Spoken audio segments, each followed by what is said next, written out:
Howdy, folks. Today we're journeying to the edge of our solar system, to a place so far out, it's barely even considered space anymore. We're talking about the Oort cloud. Now you might be thinking, Oort cloud? Sounds like something from a science fiction novel, and you wouldn't be too far off. This place is shrouded in mystery, a cosmic ghost town way out in the boonies of our sun's influence. We're talking trillions of miles, folks, far beyond Pluto and the other dwarf planets. It's a realm where the sun's light barely flickers, a place of perpetual twilight and icy cold. But don't let that fool you.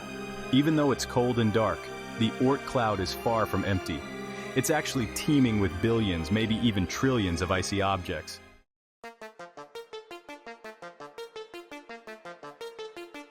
These icy objects, they're like leftovers from the formation of our solar system, remnants of a cosmic party that happened billions of years ago. We're talking comets, asteroids, and all sorts of other space debris, just floating around in this vast, dark expanse. Imagine a cosmic snow globe, shaken up and scattered across an area larger than you can possibly imagine. That's the Oort cloud.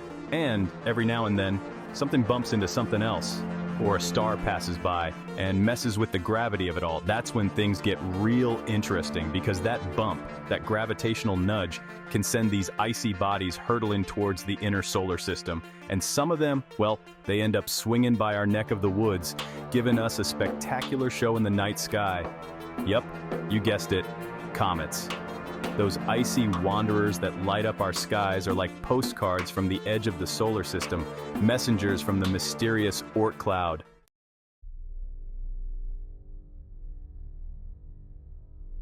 Now the Oort cloud, it ain't no small potatoes. Imagine the biggest thing you can, then multiply that by, well, a whole lot of nothing. That's how big this thing is. It stretches out so far, light itself gets tired trying to cross it. We're talking almost 2 light years from the sun. That means if you hopped in a spaceship and flew at the speed of light, it'd take you 2 years to get to the other side. And even though we can't see it directly, not with our fancy telescopes or nothing, we know it's out there. How? Because of those comets I mentioned, the ones that swing by every now and then. See, these comets, they come in from all sorts of crazy angles, zipping around the sun like moths around a porch light. And based on their trajectories, the paths they take, astronomers figured out there's gotta be something big, something massive out there slinging them our way.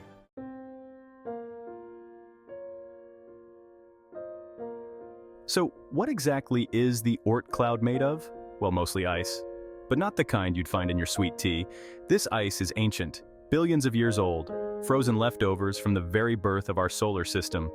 Back then, things were a lot more chaotic. The sun was just a young whippersnapper, and the planets were still forming. There was dust and gas everywhere, swirling around, clumping together. And as the planets formed, they gobbled up most of that stuff, leaving behind scraps like crumbs on a cosmic tablecloth. Those scraps, those icy remnants, got flung out to the edges of the solar system by the gravity of the giant planets. And over billions of years, all those icy bits and pieces, they coalesced, clumped together, forming trillions upon trillions of objects, from tiny pebbles to mountain-sized chunks, all orbiting the sun in this vast, distant halo.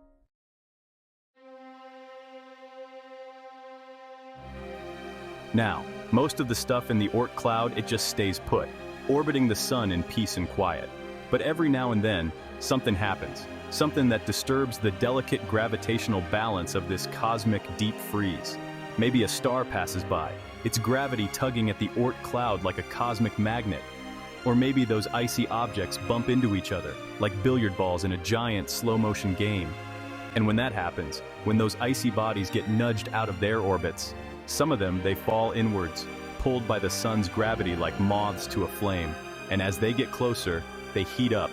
And that ice, it starts to vaporize, creating a glowing tail that stretches for millions of miles. And that, my friends, is how a comet is born. A cosmic traveler, a messenger from the edge of our solar system, carrying with it secrets from the dawn of time.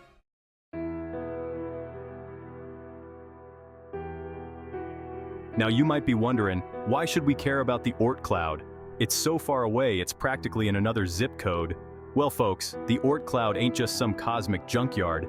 It's more like a giant time capsule, holding clues to the very beginnings of our solar system. See, those icy objects out there, they're like frozen snapshots of what our cosmic neighborhood looked like billions of years ago. They're made up of the same stuff that formed the planets, the same primordial ingredients that swirled around the young sun. And by studying these icy messengers, these comets that come hurtling in from the Oort cloud, we can learn a lot about the conditions that existed when our solar system was just a baby. It's like finding a dusty old photo album in your attic, filled with pictures of your great-great-grandparents. You can see what they looked like, what they wore, what life was like back then.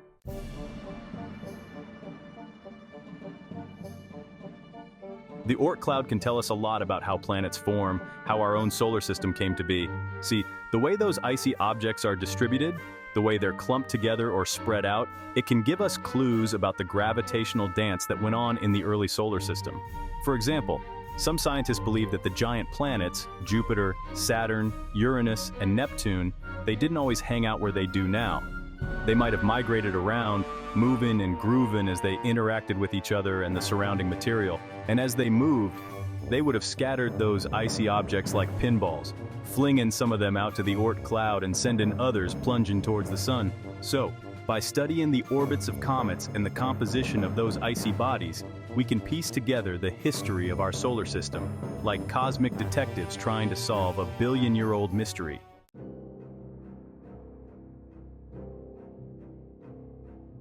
Now, here's where things get really interesting. Most of the objects in the Oort cloud, we figure they're homegrown, leftovers from the formation of our own solar system. But there's a chance, a small chance, that some of them might be visitors from other parts of the galaxy. Yep, you heard that right. Interstellar interlopers, icy wanderers that were born around other stars and somehow ended up in our neck of the woods. Now, we ain't never actually seen one of these interstellar comets up close, but there's been a couple of recent objects like Oumuamua and Borisov that have zipped through our solar system on hyperbolic trajectories, meaning they ain't bound to our sun's gravity. And while those two weren't from the Oort cloud, they got us thinking, what if some of those icy bodies way out there, what if they came from other star systems, carrying with them secrets from distant worlds? Now that's a tantalizing thought, ain't it?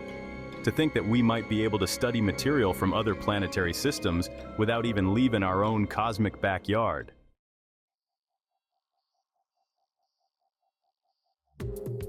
Now you might be picturing the Oort cloud as this calm, peaceful place, like a cosmic snow globe sitting on a shelf. But that ain't quite the whole story. It's a dynamic place, full of subtle gravitational tugs and nudges that can send those icy bodies scattering like billiard balls after a well-aimed break. You see, even though the sun's gravity is the big kahuna out there, it ain't the only game in town. There are other stars out there, zipping around the Milky Way galaxy, minding their own business. But every now and then, one of these stars might wander a little too close for comfort, getting up close and personal with our Oort cloud. And when that happens, folks, things can get a little interesting. Imagine a game of cosmic billiards with those stars act as the cue ball and the icy objects in the Oort cloud as the, well, billiard balls. That star's gravity, it can give those icy bodies a little nudge just enough to knock them out of their peaceful orbits and send them on a wild ride through the solar system.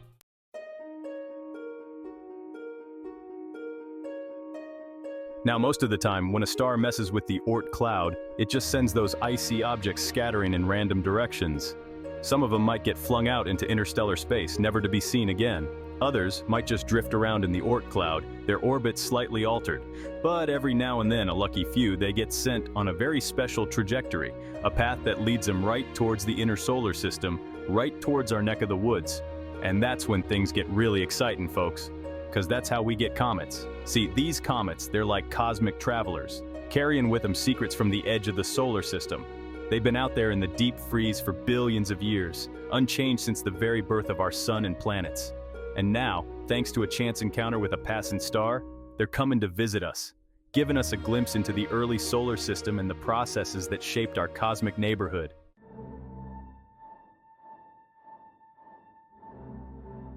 Section 3. A close encounter of the stellar kind.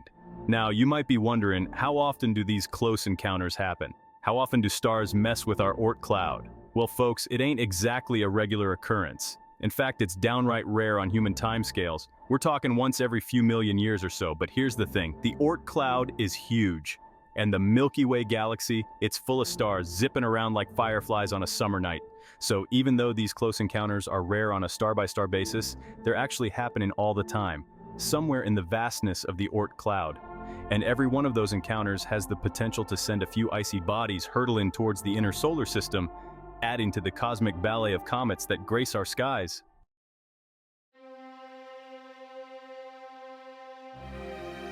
Section 4. From deep freeze to blazing inferno. So, next time you see a comet streaking across the night sky with its glowing tail, take a moment to appreciate the incredible journey it's been on. This icy wanderer, it's been floating around in the deep freeze of the Oort cloud for billions of years, a silent sentinel at the edge of our solar system. Then, one day, a passing star gave it a little nudge, just enough to send it on a collision course with the sun. As it gets closer and closer to the sun, it heats up, and that ice, it starts to vaporize, creating that spectacular tail that we see from Earth. It's a dramatic transformation from the deep freeze of the Oort cloud to the blazing inferno of the inner solar system.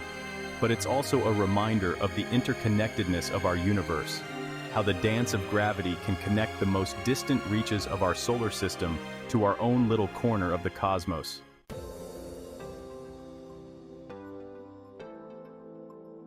Section 1. Eyes on the skies. Now you might be thinking, how in tarnation do we study something as far away and as faint as the Oort cloud? Well, folks, it ain't easy. It's like trying to spot a firefly in a blizzard during a power outage. But astronomers, they're a clever bunch. They've got ways of piecing together clues even from the most distant and elusive objects in our solar system.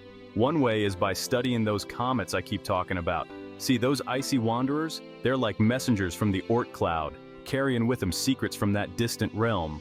By analyzing the light from comets, astronomers can figure out what they're made of, what kind of ices and dust they're composed of, and that gives them clues about the composition of the Oort cloud itself.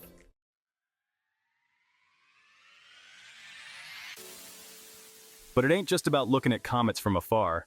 Sometimes those icy wanderers, they get a little too close to Earth for comfort, and they break apart in our atmosphere. Now, most of the time, when a comet breaks apart, it just burns up in the atmosphere, giving us a spectacular show of shooting stars. But every now and then, some of those tiny bits and pieces, they survive the plunge and make it all the way to the ground. And when that happens, folks, scientists get really excited, because those meteorites, they're like little pieces of the Oort cloud that we can actually hold in our hands. By studying these cosmic crumbs, we can learn even more about the composition and history of the Oort cloud, and maybe even find clues about the origins of life itself.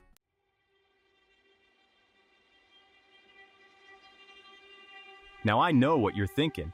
Studying comets and meteorites is all well and good, but wouldn't it be something else to actually go to the Oort cloud and see it for ourselves? And you know what? You ain't wrong.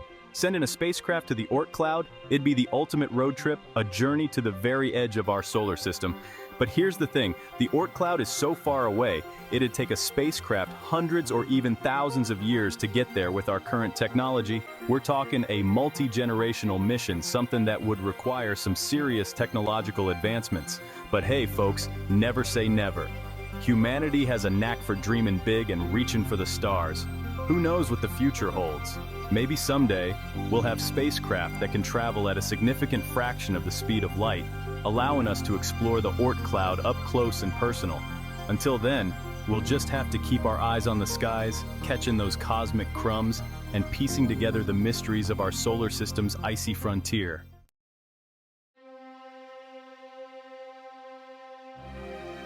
Well, folks, we've journeyed to the edge of our solar system and back explored the vast and mysterious Oort cloud, a realm of icy wanderers and cosmic secrets. We've learned that the Oort cloud is a relic of our solar system's formation, a vast repository of icy objects that hold clues to the very beginnings of our cosmic neighborhood. We've seen how the dance of gravity, orchestrated by passing stars and the subtle tugs of distant objects, can send these icy bodies hurtling towards the sun, transforming them from frozen remnants into blazing comets that grace our skies. And we've pondered the tantalizing possibility that some of these icy wanderers might be interstellar interlopers, carrying with them secrets from distant star systems.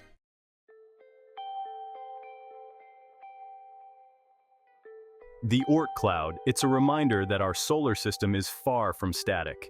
It's a dynamic and ever-changing place, shaped by forces both near and far. It's a reminder that there's still so much we don't know about our cosmic neighborhood, so much left to explore and discover. But even as we continue to unravel the mysteries of the Oort cloud, one thing is certain: it will continue to inspire awe and wonder in all who gaze up at the night sky, a testament to the vastness and beauty of the universe we call home. So keep looking up, folks, and keep asking questions. The cosmos is full of wonders, just waiting to be discovered. And who knows, maybe someday, we'll even send a spacecraft to the Oort cloud and see those icy wanderers up close and personal.